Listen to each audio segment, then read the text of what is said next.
اور تمہارا پروردگار تو بے نیاز ہے، صاحب رحمت ہے۔ اگر چاہے تو اے بندو تمہیں نابود کر دے اور تمہارے بعد جن لوگوں کو چاہے تمہارا جانشین بنا دے، جیسا تم کو بھی دوسرے لوگوں کی نسل سے پیدا کیا ہے۔ کچھ شک نہیں کہ جو وعدہ تم سے کیا جاتا ہے وہ پورا ہونے والا ہے، اور تم اللہ کو عاجز نہیں کر سکتے۔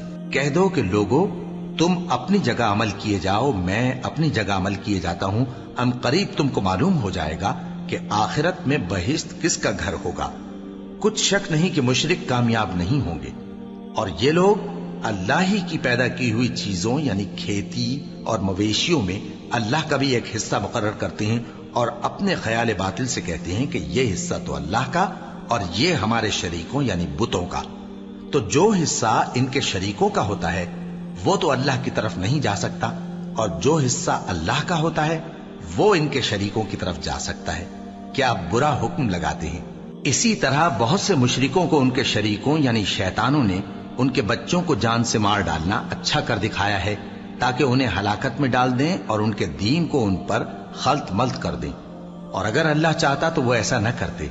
سو ان کو چھوڑ دو کہ وہ جانے اور ان کا جھوٹ، اور اپنے خیال سے یہ بھی کہتے ہیں کہ یہ مویشی اور کھیتی منع ہے، اسے اس شخص کے سوا جسے ہم چاہیں کوئی نہ کھائے، اور بعض مویشی ایسے ہیں کہ ان کی پیٹھ پر چڑھنا منع کر دیا گیا ہے، اور بعض مویشی ایسے ہیں جن پر ذبح کرتے وقت اللہ کا نام نہیں لیتے۔ یہ سب اللہ پر جھوٹ ہے، وہ ان قریب ان کو ان کے جھوٹ کا بدلہ دے گا۔ اور یہ بھی کہتے ہیں کہ جو بچہ ان مویشیوں کے پیٹ میں ہے وہ صرف ہمارے مردوں کے لیے ہے اور ہماری عورتوں کو اس کا کھانا حرام ہے، اور اگر وہ بچہ مرا ہوا ہو تو سب اس میں شریک ہیں، یعنی اسے مرد اور عورتیں سب کھائیں۔ ان قریب اللہ انہیں ان کی اس تجویز پر سزا دے گا، بے شک وہ حکمت والا ہے، خبردار ہے۔ جن لوگوں نے اپنی اولاد کو بے وقوفی سے ناسمجھی سے قتل کیا اور اللہ پر افترا کر کے اس کی عطا فرمائی ہوئی روزی کو حرام ٹھہرایا، وہ گھاٹے میں پڑ گئے، وہ بلا شبہ گمراہ ہیں اور ہدایت یافتہ نہیں ہیں۔ اور اللہ ہی تو ہے جس نے باغ پیدا کیے، چھتریوں پر چڑھائے ہوئے بھی اور جو چھتریوں پر نہیں چڑھائے ہوئے وہ بھی، اور کھجور اور کھیتی جن کے طرح طرح کے پھل ہوتے ہیں، اور زیتون اور انار جو بعض باتوں میں ایک دوسرے سے ملتے جلتے ہیں اور بعض باتوں میں نہیں بھی ملتے۔ جب یہ چیزیں پھلیں تو ان کے پھل کھاؤ، اور جس دن پھل توڑو اور کھیتی کاٹو تو اس کا حق بھی اس میں سے ادا کرو، اور بیجا نہ اڑانا کہ اللہ بیجا اڑانے والوں کو دوست نہیں رکھتا۔ اور مویشیوں میں بوجھ اٹھانے والے یعنی بڑے بڑے بھی پیدا کیے، اور زمین سے لگے ہوئے یعنی چھوٹے چھوٹے بھی۔ بس اللہ کا دیا ہوا رزق کھاؤ اور شیطان کے قدموں پر نہ چلو، وہ تمہارا کھلا دشمن ہے۔ یہ بڑے چھوٹے مویشی 8 قسم کے ہیں، 2 بھیڑوں میں سے اور 2 بکریوں میں سے، یعنی ایک نر اور ایک مادہ۔ اے پیغمبر ان سے پوچھو کہ اللہ نے دونوں کے نروں کو حرام کیا ہے یا دونوں کی ماداؤں کو، یا جو بچہ ماداؤں کے پیٹ میں ہے اسے؟ اگر سچے ہو تو مجھے سند سے بتاؤ۔